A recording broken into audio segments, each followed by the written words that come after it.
दोस्तों नमस्कार। दिल थाम कर सुनना इस खबर को, क्योंकि पेट्रोल और डीजल की कीमतों में फिर से आग लगने वाली है। दरअसल बीते शुक्रवार को पेट्रोल और डीजल की कीमतों में इजाफा किया गया था। तब ऑयल मार्केटिंग कंपनियों ने डीजल और पेट्रोल की कीमतों में 3-3 रुपए की बढ़ोतरी कर दी थी।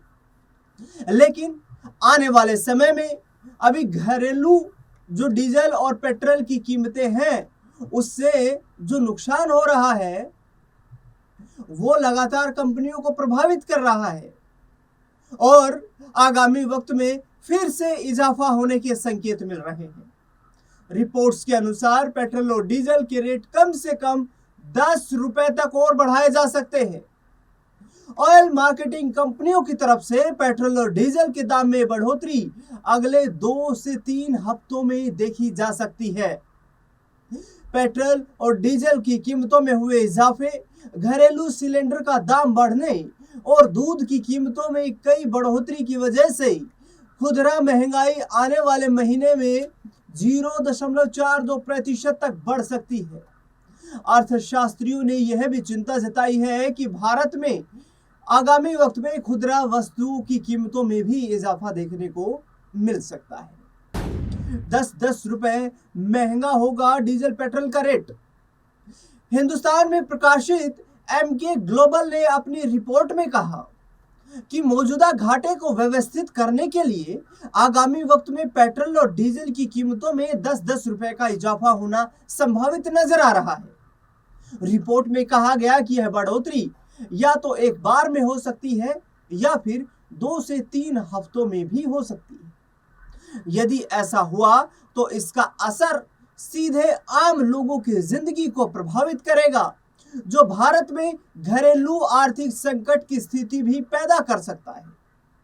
लिहाजा आम लोगों की कमाई स्थिर रहना और खर्चों में बढ़ोतरी होना घरेलू बजट पर भी नकारात्मक प्रभाव डाल सकता है। 1 लीटर तेल पर हो रहा है 17 से 18 रुपए का नुकसान। रिपोर्ट्स के अनुसार मौजूदा समय में 1 लीटर तेल पर ऑयल मार्केटिंग कंपनियों को अभी भी 17 से 18 रुपए तक का नुकसान झेलना पड़ रहा है। वह भी तब जब सरकार ने मार्च के महीने में एक्साइज ड्यूटी को 10-10 रुपए घटा दिया था।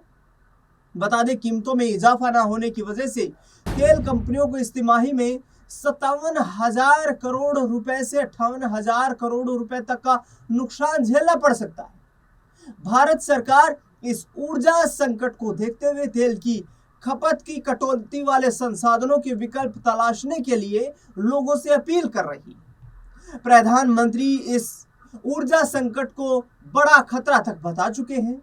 ऐसे में पूरी दुनिया की नजर स्ट्रेट ऑफ हॉर्मुज पर तनाव यानी कि संकट के खत्म होने की तरफ है। वहीं अमेरिकी राष्ट्रपति डोनाल्ड ट्रंप ने ईरान से एक बार फिर से समझौता करने की अपील की है। ट्रंप ने कहा कि ईरान समझौता करने पर विचार करे, वरना उससे गंभीर परिणाम भुगतने पड़ सकते। लगातार बढ़ रही है क्रूड ऑयल की कीमतें। कच्चे तेल की कीमतों में जारी तेजी ने तेल कंपनियों पर दबाव बढ़ा दिया है। युद्ध से पहले जहां क्रूड ऑयल का रेट $70 प्रति बैरल के आसपास था, जो कि अब $100 प्रति बैरल को क्रॉस कर गया है। लंबे समय से कीमतें $100 के पार बनी हुई है, जो ऊर्जा संकट की ओर इशारा करती हैं। भारत जैसे विकासशील देश जो अपनी मांग का 90% से ज्यादा अधिक जो तेल है वो आयात करते हैं, उन देशों के लिए इस तरीके के तेल संकट से व्यापार व अर्थव्यवस्था पर नकारात्मक प्रभाव देखने को मिल सकते हैं। पीएम मोदी की इस अपील को देश में गंभीरता के साथ भी देखा जा रहा है। देश की जनता वैकल्पिक साधनों को अपनाने पर विचार कर रही है। प्रधानमंत्री की अपील है कि देश के ऊर्जा संकट को देखते हुए हमें सौर ऊर्जा की ओर आगे बढ़ना होगा और देश हित के लिए सोचना होगा। अमूल और मदर डेयरी ने दूध के दाम को बढ़ा दिया है। तेल की कीमतों में इजाफा से पहले ही मदर डेयरी और अमूल ने दूध के दाम को बढ़ा दिया था। इन कंपनियों ने 2-2 रुपए प्रति लीटर की बढ़ोतरी कर दी थी। ऐसे में स्थानीय कंपनियां भी आने वाले समय में दूध के दाम को और बढ़ा सकती हैं।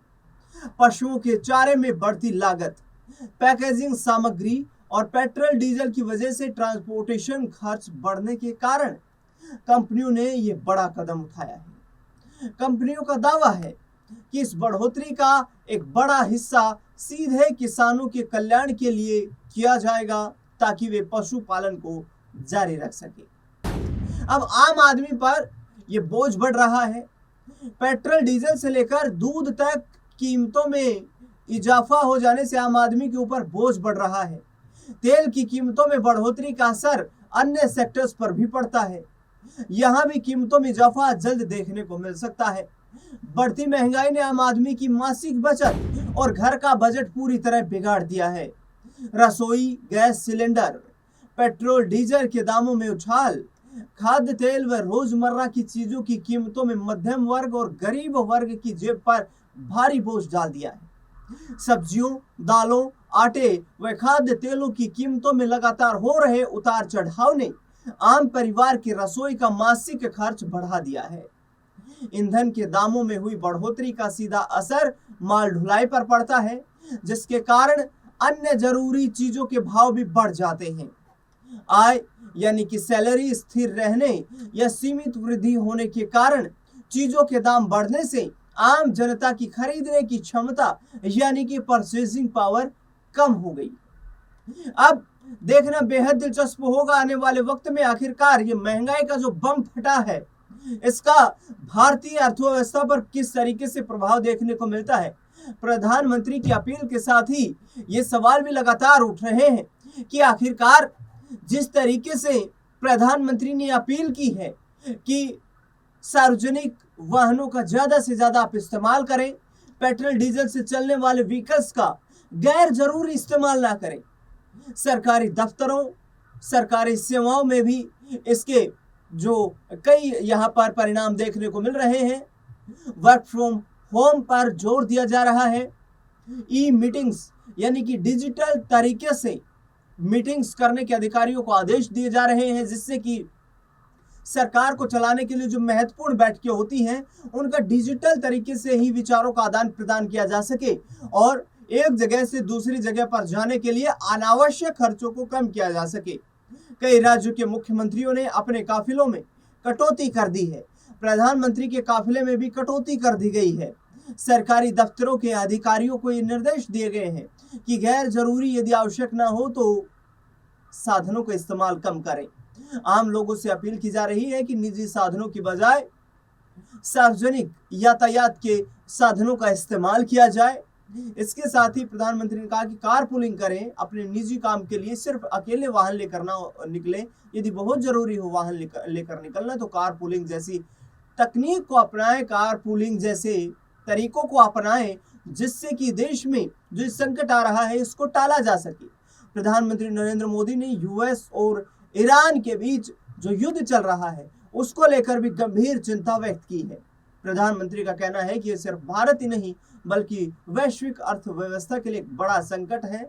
बता दें आपको कि भारत के आयात का एक बड़ा हिस्सा स्ट्रेट ऑफ हॉर्मुज के रास्ते से ही दूसरे देशों से भारत वो आता है और ऐसे में यदि दूसरे वैकल्पिक रास्तों को अपनाया गया तो फिर आयात की लागत में बढ़ोतरी होगी और इससे महंगाई और ज्यादा बढ़ती हुई नजर आ सकती है। ऐसे में देखना बेहद दिलचस्प होगा कि आने वाला वक्त आखिरकार क्या भारतीय अर्थव्यवस्था के लिए नकारात्मक प्रभाव डालता हुआ नजर आता है। लोगों को आखिरकार राहत क्या कब मिलेगी और ईरान अमेरिका का जो तनाव चल रहा है वो कब शांत होता हुआ नजर आएगा। इस खास रिपोर्ट को लेकर अपनी राय प्रतिक्रिया कमेंट बॉक्स में बताना बिल्कुल ना भूलें। इस खास खबर में फिलहाल के लिए इतना ही।